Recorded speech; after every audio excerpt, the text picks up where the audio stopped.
এই ভাইরাসটা বাংলাদেশে নতুন না, এটা বলেছি আমরা এর আগেও। এটা কত মানে প্রথম ডিটেকশন অনেক আগে, আসলে 2000 কেউ বলেন 17, কেউ বলেন 2001 সাল থেকে। আসলে এটা মূলত এটা ল্যাবরেটরিতে ডায়াগনোস করা, ডিটেক্ট করার এই এফোর্টটা সবসময় দেওয়া হয়নি। এর ফলে এটা সালের পার্থক্য। কিন্তু এটা সাধারণভাবে যে শ্বাসতন্ত্রের যে সকল রোগগুলো হয়, যে ইনফেকশন, সেখানে এই ভাইরাল ফ্লুটা, যেটাকে আমরা কমন কোল্ড নামে চিনি, এই কমন কোল্ড অনেকগুলো ভাইরাস দিয়ে হয়, তার মধ্যে এই ভাইরাসটা দীর্ঘদিন যাবত এটা একটা কারণ। কিন্তু যেহেতু আমাদের ডায়াগনস্টিকে এবং এইবার চীনের এই ঘটনার কারণে উদ্বেগ আসছে, এবং মাঝখানে যেটা বললেন আপনি, আসলে কোভিডের কারণে আমাদের এই ভাইরাস ডিটেক্ট করার সামর্থ্য বেড়েছে, এটার দিকে আর তখনই কিন্তু অত বেশি মনোযোগ দেওয়া দরকারই মনে করা হয়নি। এমনকি আমরা আজকেও বলছি যে বাংলাদেশে এই পর্যন্ত একটি মাত্র এবারে একটি কেস, আসলে তো আপনি এক্সটেন্সিভ ল্যাবরেটরি পরীক্ষা নিরীক্ষা করার কথা বলা হচ্ছে না। এটা সাধারণ ফ্লু 7 দিনের মধ্যে ভালো হয়ে যাবে, সাধারণ ফ্লু যেভাবে ভালো হয়। এবং সেক্ষেত্রে সেই ফ্লুয়ের কারণ কোন ভাইরাস, এটা খোঁজার চেষ্টা ক্লিনিক্যালি রিকমেন্ডেড না। এমনকি এখন বিশ্ব স্বাস্থ্য সংস্থা বা বিভিন্ন দেশে যে সমস্ত প্রফেশনাল বডি, তারাও রিকমেন্ড করছে না যে এটা খুঁজে বের করতে হবে এটা কোন ভাইরাস। এটাকে সাধারণ ফ্লু হিসেবে চিকিৎসা করা হবে।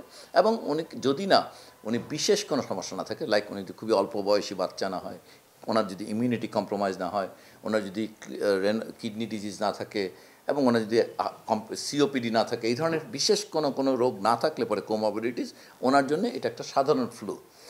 এই বিশেষ ক্ষেত্রে, বিশেষ করে ইমিউনো কম্প্রোমাইজের ক্ষেত্রে বলা হচ্ছে যে সেই ক্ষেত্রে এই ফ্লুটা যে সাধারণ ফ্লু ছাড়িয়ে এটা একটু জটিল হতে পারে। সেটাও সাধারণভাবে সব ক্ষেত্রে হবে না, কারো কারো ক্ষেত্রে হতে পারে। এবং এই ক্ষেত্রে ক্লিনিশিয়ানের জাজমেন্ট, যে উনি যদি চান উনি ওই ক্ষেত্রে এক্সপ্লোর করে দেখতে পারেন যে ওনার আসলে এই ভাইরাসটা আছে কিনা। অর্থাৎ মোটা দাগে যেটা বুঝতে পারি, এটা একটা সাধারণ ফ্লু বা কমন কোল্ড বলতে আমরা যেটা চিনি সেটাই।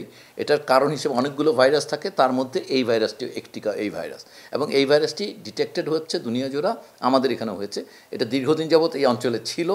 এইটা কখনোই এখন পর্যন্ত বলা হচ্ছে না যে এটা দিয়ে গুরুতর কোনো শ্বাসতন্ত্রের বা গুরুতর কোনো জীবন হানিকর বা ঝুঁকিপূর্ণ কোনো রোগ তৈরি হয়।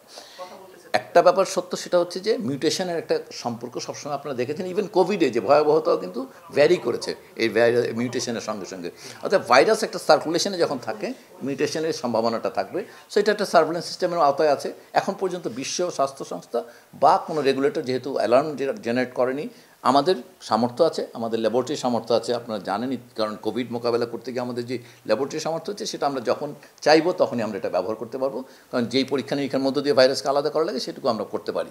অর্থাৎ এই মুহূর্তে সাধারণ মানুষের জন্য বার্তাটা হচ্ছে, কোনো রকম আতঙ্কিত হওয়ার মতো কোনো পরিস্থিতি তৈরি হয়নি। একেবারে চিকিৎসকের সাধারণভাবে একটি ফ্লু যেভাবে চিকিৎসা করেন, সেভাবে চিকিৎসকরা করবেন। আপনারা এটা সাধারণ যে রোগ, জ্বর কমানো এবং অন্যান্য পরামর্শগুলো মেনে চলবেন। একটু পানি বেশি খাবেন, পুষ্টিকর খাবার দাবার খাবেন। এর বাইরে এই পার্টিকুলার ভাইরাসের বাংলাদেশে উপস্থিতি নিয়ে সাধারণ মানুষের আতঙ্কিত হওয়ার মতন কোনো পরিস্থিতি তৈরি হয়নি। আমরা স্পষ্ট বলতে চাই যে স্বাস্থ্যবিধি বলতে রেসপিরেটরি হাইজিন বলা হয়, সেটা আপনারা খেয়াল করবেন। এটা কেন বলেছিল, প্রথম দিকে কিন্তু বলা হয়েছিল যে এইটা কেসের সংখ্যা বেড়েছে, চীন বলেছিল অ্যাপারেন্টলি। পরে কিন্তু এটা স্পষ্ট করা হয়েছে যেটা আসলে এভাবে বাড়েনি। কারণ মূল ব্যাপারটা হচ্ছে যে কোভিডের কারণে মানুষ স্বাস্থ্যবিধি মেনে চলছিলেন, অতএব তখন কিন্তু রেসপিরেটরি যেহেতু মাস্ক পরছিলেন, ওনারা দূরত্ব বজায় রাখছিলেন, অতএব এটা কেসের সংখ্যা কমে গেছিলো। সো আবার যখন আপনি মাস্ক খুলে সাধারণ চলাফেরা করছেন, সো আবার সে আগের মতো কেস কিছুটা বেড়ে গেছে। কিন্তু কোনো মতেই সেটা HMPVর সঙ্গে সম্পর্কিত করা ঠিক হবে না।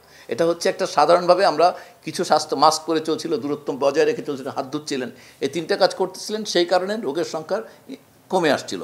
এখন সেগুলো আবার আমরা না মানা শুরু করার কারণে আবার একটু ইনসিডেন্সটা বেড়েছে। কিন্তু এটা কোনোভাবেই এখন পর্যন্ত কোনো জায়গাতে বিজ্ঞানের কোনো অংশেই এটাকে SARS-CoV-2 এর সঙ্গে কোনো তুলনীয় কোনো ভয়াবহতা এটার আছে কেউ বলেনি। এই মুহূর্তে এই ধরনের পরামর্শ না, কিন্তু এটা একটা সাধারণ স্বাস্থ্যবিধির পরামর্শ আসলে ছিল বাংলাদেশের জন্য সবসময়। সেটা হচ্ছে মার্চ, এপ্রিল এবং নভেম্বর, ডিসেম্বর, এই দুটো সময় আসলে রেসপিরেটরি হাইজিনটা মেনে চলা। এটা আসলে আমাদের দীর্ঘদিন, এটা আমাদের চর্চা নেই। আপনারা যদি বিভিন্ন অঞ্চলে যান, দেখবেন যে ওখানে একটা সাধারণ চর্চা আসলে, যখন ফ্লু সিজন হয় তখন তারা একটু রেসপিরেটরি হাইজিন মেনে চলে, এবং তার ফলে ফ্লুয়ের ইনসিডেন্সটা কমে যায়।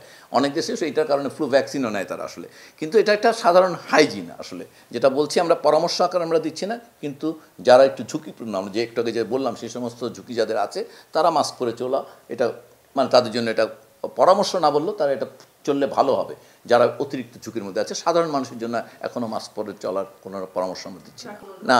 নো, এরা একটাই মিল হচ্ছে, এরা সবাই রেসপিরেটরি ট্র্যাক্টে, মানে flu virus, SARS-CoV-2, HMPV, RSV, এগুলো সবাই আসলে রেসপিরেটরি ট্র্যাক্টে ইনফেকশন করে, ভাইরাল ফ্লু তৈরি করে। এইগুলোর উপরে যদি অন্য ইনফেকশন হয় সেটা ব্যাকটেরিয়াল, কিন্তু সাধারণভাবে এগুলো এই ভাইরাস দিয়ে হয়। এটা ওই সিরিজের মধ্যে একটা ভাইরাস। এই মুহূর্ত পর্যন্ত কোনোভাবে এটা তুলনীয়ই না, ক্ষতিকর তো না, তুলনীয়ও না। এটার মূল কথাটা হচ্ছে এর মহামারী তৈরি করার সামর্থ্য এখনও কেউ বলে নাই, যেটাতে মহামারী তৈরি হতে পারে। এই ব্যাপারটাই স্পষ্ট হওয়া দরকার। এই মুহূর্তে একজন, এটা তো ব্যাপারটা আমাদের পরীক্ষা নিরীক্ষা, এটা তো আসলে করলে বার করা যাবে, কিন্তু এটা পরীক্ষা করে এই এইচএমপিভি ডিটেক্ট করার কোনো প্রয়োজনীয়তা মনে করা হচ্ছে না। এটা ক্লিনিক্যালি যদি না তার কোমরবিডিটিস থাকে এবং যদি রোগীর ভয়াবহতার কারণে তাকে মানে মনে করা হয় যে জানা দরকার। কারণটা কি, আপনি এইচএমপিভি জেনে আপনি তো চিকিৎসায় কোনো পার্থক্য করবেন, এটা তো সিমটোম্যাটিক ট্রিটমেন্ট, শুধুমাত্র লক্ষণভিত্তিক চিকিৎসা হবে এবং সাপোর্টিভ ট্রিটমেন্ট হবে। অতএব আপনি এইচএমপিভি জানা এবং না জানা চিকিৎসা পদ্ধতি নির্ধারণের ক্ষেত্রে কোনো পার্থক্য করবে না। একদম সাধারণ ফ্লুয়ের মতন চিকিৎসা চলবে এখন পর্যন্ত। একেবারে মানুষের জন্য পরামর্শ হচ্ছে এটাকে এখন পর্যন্ত সাধারণ ফ্লু বিবেচনা করে চলবেন। এই ফ্লুয়ের ভেতরেকার কোন ভাইরাসের কারণে এই ফ্লু, সেটা জানার জন্য কোনো এফোর্টের কথা এখনও বলা হচ্ছে।